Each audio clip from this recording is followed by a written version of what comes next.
Bonjour à tous. Aujourd'hui, je viens vous parler d'un sujet que j'ai intitulé Faire ses œuvres. Faire ses œuvres, c'est faire les œuvres de Dieu, faire des œuvres de Christ, opérer de la même manière que Christ a opéré. Parce que lui-même, lorsqu'il était là, il disait, il est venu faire les œuvres de son Père. Et lorsqu'il est parti, et nous devons maintenant faire ses œuvres. C'est continuellement. Et les apôtres ont fait ses œuvres, et nous, maintenant, les chrétiens de cette génération, nous devons maintenant faire ses œuvres. Nous ne devons pas nous limiter à notre statu quo de chrétien de chaque jour, mais nous devons maintenant opérer de la même manière qu'il opérait. Que ce soit que ça soit le domaine quotidien quotidien de nos vies, que ce soit dans le domaine spirituel, nous devons opérer de la même manière que Christ a opéré. Mais pour mieux comprendre le sujet, nous allons prendre le livre de Actes. Donc dans Acte 3, dans le premier verset, nous allons lire. Il est écrit, il était 3 heures de l'après-midi, l'heure de la prière. Pierre et Jean montèrent ensemble au temple. Or, on emmenait un homme boiteux de naissance qu'on installait tous les jours à la porte du temple, appelé la Belle, pour qu'il demande l'aumône à ceux qui entraient dans le temple. Voyant Pierre et Jean sur le point d'y entrer, cet homme leur demanda l'aumône. Pierre, accompagné les gens, fixa les yeux sur lui, dit, regarde-nous. Il les regarda attentivement, s'attendait à recevoir d'eux quelque chose. Attendait à recevoir d'eux quelque chose. Alors Pierre lui dit, je n'ai ni or ni argent, mais tout ce que j'ai, au nom de Jésus-Christ de Nazareth, lève-toi et marche. Puis il le prit par la main droite et il le fit lever. Ses pieds et ses chevilles s'affermirent immédiatement. Donc, dans ce verset, nous voyons l'histoire de le boiteux de naissance et que Pierre et Jean l'ont guéri miraculeusement. Et à travers ce verset, je vais faire une mise en relation avec un autre verset, donc dans Jean 9, 1. Cette histoire aussi, c'est une guérison miraculeuse. C'était Jésus, lorsqu'il était là, il y avait ses apôtres. Lorsque les apôtres, ses disciples, au temps-là, ils ont vu, ils ont vu le malade, l'aveugle-né, ils ont demandé à Jésus, qu'est-ce que cet homme a fait? Ou bien ses parents, qu'est-ce qu'ils ont fait pour qu'ils puissent naître aveugles? Mais Jésus-Christ leur a répondu, c'est pas parce que ses parents, ou bien lui, il a fait quelque chose qu'il est né aveugle, mais c'est pour que moi, je puisse faire la volonté de mon Père, pour que je puisse manifester la puissance de mon Père au milieu des hommes. Nous voyons ces deux histoires qui se passent à deux temps différents et deux histoires différentes. Mais il y a un seul dénominateur commun qui est dans les deux histoires. Et c'est à travers ce dénominateur commun qui est dans les deux histoires qui permet d'accomplir les œuvres. Parce que Christ, il dit, il est venu pour faire les œuvres de son Père. Il est venu accomplir les œuvres de sa Père à travers ce dénominateur commun qui est dans la vie des apôtres aussi. Lorsqu'ils l'ont reçu, ils ont su faire les œuvres de Christ. Mais lorsque nous allons plus loin encore dans le livre de Jean, Jésus nous dit en vérité, si quelqu'un m'accepte, croit en moi, fera mes œuvres, fera de plus grands encore parce que je m'en vais vers le Père.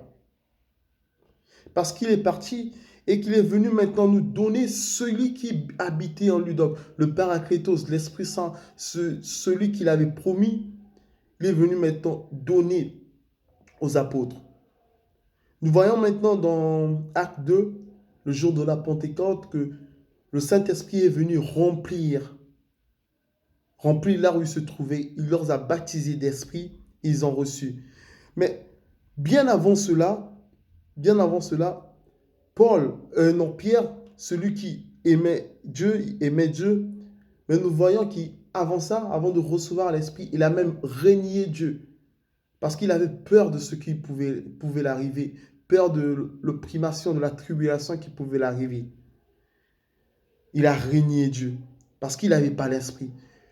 Tout ça, je voulais juste dire que deux fois, nous sommes nés de nouveau, nous avons la foi, la conviction de œuvrer pour Dieu, mais sans son esprit, nous ne pouvons rien faire. Nous allons le régner comme Pierre l'a fait. Parce que avec toute la volonté du monde, lorsque l'opprimation, la tribulation va survenir, nous ne pouvons pas accomplir sa volonté, nous ne pouvons pas accomplir ses œuvres. Mais lui nous appelle à faire ses œuvres. Tout comme Pierre ne pouvait pas parce que la chair, c'était la chair qui prenait le dessus. Mais lorsqu'il était baptisé par l'Esprit, il disait, c'est plus moi qui vis, mais c'est Christ qui vit en moi. C'est plus cette chair, mais c'est l'Esprit de Dieu. C'est ni par force, ni par puissance que de ma propre puissance, ni par ma propre effort que je vais faire ces choses, mais c'est par son Esprit. Et lorsque nous revenons dans Acte 3, nous voyons, ils allaient pour prier. Mais lorsqu'ils ont vu l'aveugle était dans l'ignorance, il demandait quelque chose. En fait, c'est tout comme nous sommes dans l'ignorance, dans le monde, nous demandons quelque chose. Alors que nous ne savons pas ce que nous demandons, nous avait déjà été accordé. Il y a plus de 2000 ans de cela sur la croix. Mais lui aussi, il était dans son ignorance autant, il ne savait pas que Christ était déjà sacrifié pour le sauver. Il restait dans sa situation, il demandait l'aumône, alors qu'il ne savait pas qu'il y avait déjà une aumône vivante, une aumône qui s'était déjà donnée en sacrifice pour lui. Donc une aumône qui était déjà préparée dès la fondation du monde pour qu'il soit sauvé. Lui, dans son ignorance, il reste dans cet état. Donc l'ignorance nous pousse à rester dans l'état à laquelle nous étions. Si nous étions dans un état de faiblesse, l'ignorance nous pousse à rester dans cet état. Si nous étions dans un état de maladie, l'ignorance nous pousse à rester dans cet état. Mais Jésus lui-même, il nous dit, vous connaîtrez la vérité et la vérité vous affranchira. C'est de cette vérité dans ce verset que Pierre et Jean avaient. Ils avaient la connaissance de la vérité. Mais le boiteux n'avait pas la connaissance de la vérité. Et la connaissance de la vérité était que c'est par les maîtresses de Jésus-Christ, ce boiteux a été sauvé. Ce boiteux a été guéri par ses maîtresses. Mais lui ne connaissait pas cette vérité. Donc quelqu'un devait révéler la vérité de Christ, de ce que Christ a fait, pour qu'il puisse avoir connaissance de ça et qu'il soit sauvé. Nous voyons maintenant dans ce verset 3 que l'apôtre Pierre et Jean commencent à faire les œuvres de Christ à travers le miracle qui va opérer. Et nous voyons devant le boiteux, il va dire, nous n'avons ni or ni argent, mais ce que nous avons, nous te le donnons. Au nom de Jésus-Christ de Nazareth, lève-toi et marche. Et cela s'est fait. À travers le nom de Jésus-Christ, ils ont fait ces œuvres. Parce que lorsque Christ lui-même était là, lorsqu'il voulait guérir quelqu'un, il voulait guérir un malade, et, le cas de l'aveugle né de naissance, il a juste dit à l'aveugle d'aller se laver les yeux. Parce que lui-même, il était son nom, il ordonnait juste et la chose s'accomplissait. Et même devant les 10 lépreux, il a juste dit aux 10 lépreux d'aller se présenter devant le souverain sacrificateur. Parce que lui-même, il était son nom. À travers lui-même, il guérissait. Mais nous voyons maintenant, devant la situation qui s'opposait aux apôtres, ils ont utilisé le nom de Jésus-Christ. Donc le nom de Jésus-Christ nous permet de faire ses œuvres et l'Esprit de Jésus-Christ nous permet d'accomplir ses œuvres. Nous prononçons par le nom de Jésus-Christ que ces œuvres puissent se faire et l'Esprit de Jésus-Christ opère. Et nous voyons qu'ils ont prononcé le nom de Jésus-Christ dans ce verset et l'Esprit a saisi, a manifesté la volonté de Dieu, a manifesté la volonté qu'ils avaient à faire l'œuvre de Dieu. Et nous voyons dans ce verset, ils ont guéri le paralytique qui était né. Donc, depuis qu'il était né, il était paralytique. Nous voyons même dans Jean 9, lorsque Jésus-Christ, il a guéri l'aveugle né, et lorsque on lui posait les questions, les Juifs le posaient les questions, il dit, lorsque les Juifs le croyaient pas en lui, le posaient les questions, il dit, ce que je sais, personne n'a ouvert les yeux de l'aveugle, si n'est que celui qui est venu du Père. Tout ce que je veux dire, tout comme Christ a pu ouvrir l'aveugle, les yeux de l'aveugle né, tout comme Jean et Pierre, ils ont pu faire marcher le paralytique né. Parce qu'ils avaient l'autorisation, ils avaient une procuration de la puissance de Christ pour œuvrer pour lui. C'est pour cela qu'ils l'ont accompli. Et nous voyons qu'ils ne se sont pas arrêtés là, ils ont continué à œuvrer pour Christ. Jusqu'au point où Pierre était rempli du Saint-Esprit, il rentrait dans les villages et les gens ramenaient les malades il ramenait des malades et il l'allongeait sur la route pour que lorsque l'homme de Pierre passe, puisse leur toucher. Nous voyons même jusqu'à Pierre aller opérer de la même manière que Christ a opéré, aller ressusciter un mort. Nous voyons même la femme appelée Tabitha, qui était morte.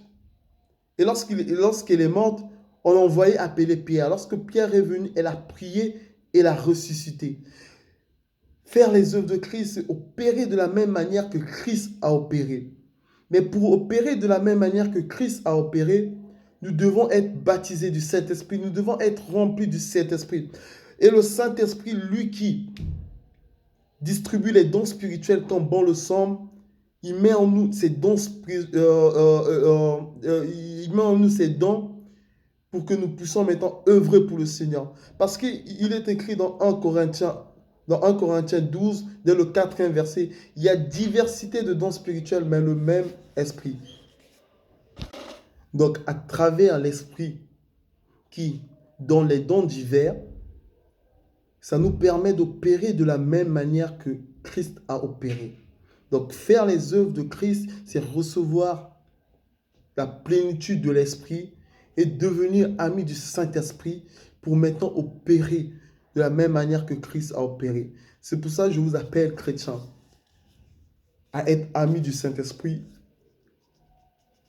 à prier sans cesse, à recevoir la plénitude de l'Esprit et à commencer à opérer des diverses manières que Christ a opéré.